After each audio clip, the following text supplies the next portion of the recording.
کس در زمان چون من وی دلتنگ دیده باشد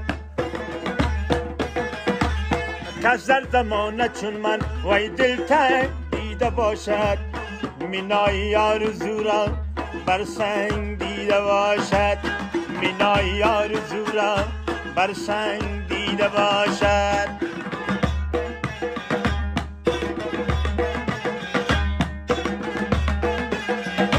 ای البته که میشناسند ما را به خاکساری ای شخصی که خنجری را وی در زل دیده باشد کم ساز ای قوی چنگ پامال یا جیزان را چربت به شیر روبا گرچنگ دیده باشد چربت به شیر روبا گرچنگ دیده باشد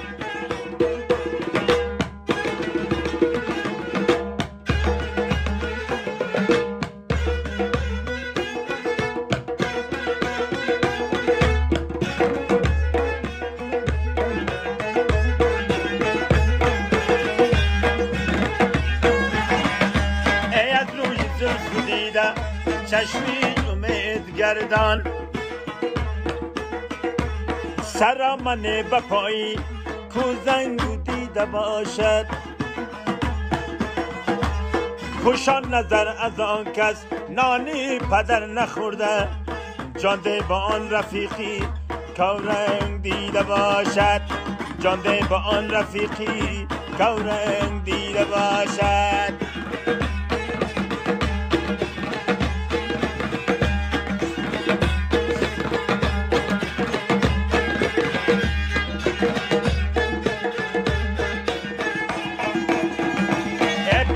مدیر رفتن باید به شهر روستاق کو پیچ و تاب دوران صدرنگ دیده باشد داند خرابی دل از پنجه شریران گنجشکی نامرادی در چنگ دیده باشد گنجشکی نامرادی در چنگ دیده باشد